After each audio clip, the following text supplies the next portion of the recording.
In the shop today, we've got a 2006 Chevy Silverado. This is the 3/4 ton. It has an O2 sensor that is stuck. The owner was not able to get it out. So we're gonna see if we can pull it and what that's gonna take. So let's jump in. All right, one of the first things I always like to do before I change an O2 sensor is put the new one up there, double check that everything looks to be about the same. That's always important. And then once you know that, just get some cutters, get rid of that plug. That way it's out of your way, it's not twisting around or getting snagged on anything. And just in general, you don't have to fight it. Now, hopefully you can see looking at this one, it has been rounded off a little bit. Somebody else tried to get this one out. So knowing that, I am going to heat this little ring up. The owner of this does have a new bung that I can weld in, but I'm gonna just try to save this one. So we'll get everything nice and hot, shock it with a little bit of parts blaster, get it hot again, and then see if it'll break free.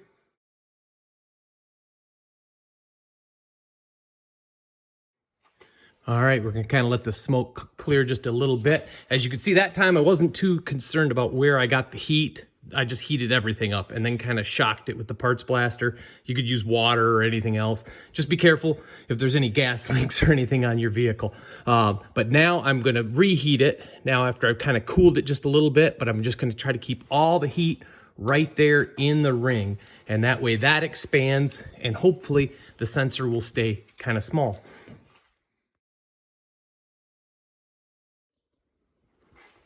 Okay, it's a little dark up there, I apologize, but you can see it broke right free, no problem.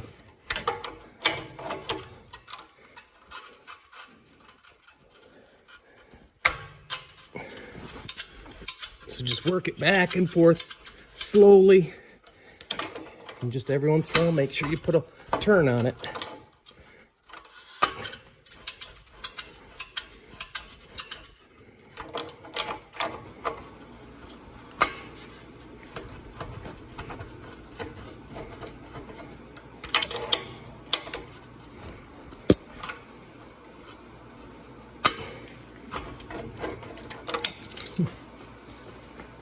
All right, I'm gonna have to move you out of the way for a second to get that the rest of the way. Okay, hopefully you can see it's out.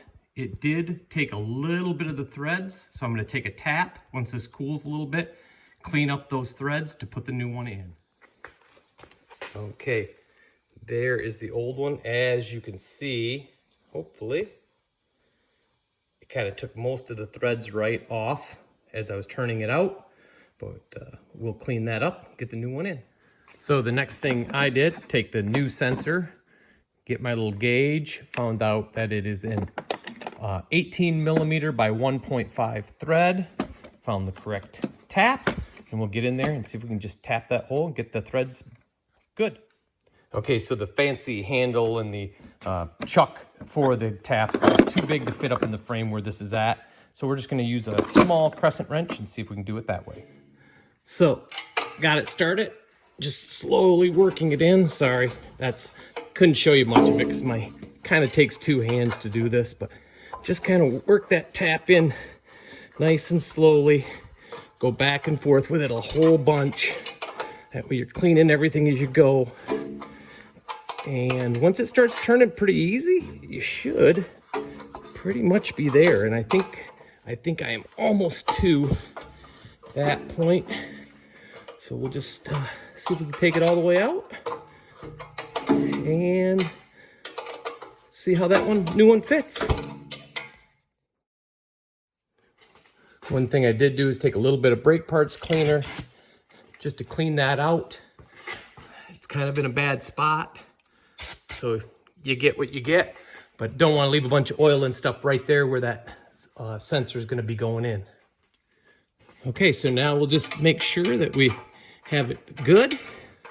Make sure that it threads in all the way. We won't tighten it all the way down because we're going to put some anti-seize. The anti-seize comes right in the package with this thing.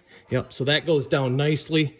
You can see it fits flat on the entire bung, so it should seal up pretty good. So we'll pull this back out, put some anti-seize on. Okay, there is the brand that comes with it. It's just in a little squeeze tube. You peel the end of it off and then just put a little bit around on the, oops, sorry.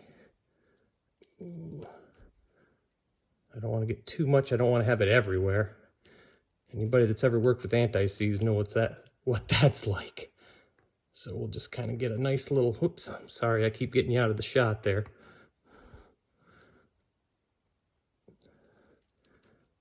Okay, we'll just kind of give it a little bit with our finger just to seat it into the threads. All right, that is ready to tighten up.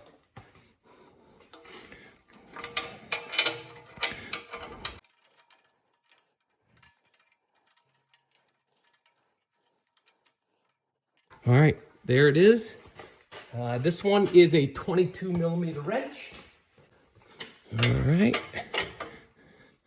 And what we do, we want to make sure it's tight, but we don't want to pull any of those threads out.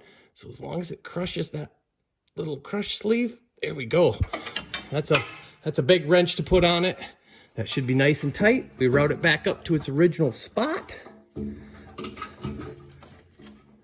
Plug it in. This job is done. Okay, right there is our plug. So we're just gonna get it up and over the frame. There it is.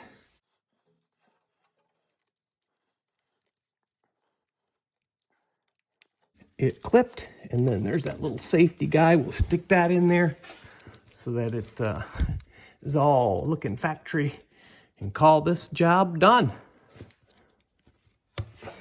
All right, there it is.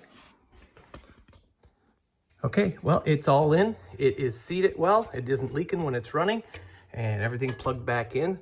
So I'd say this one is all wrapped up, guys. Thanks for watching. Throw in the comments if you got something interesting to say, and we'll see you next time.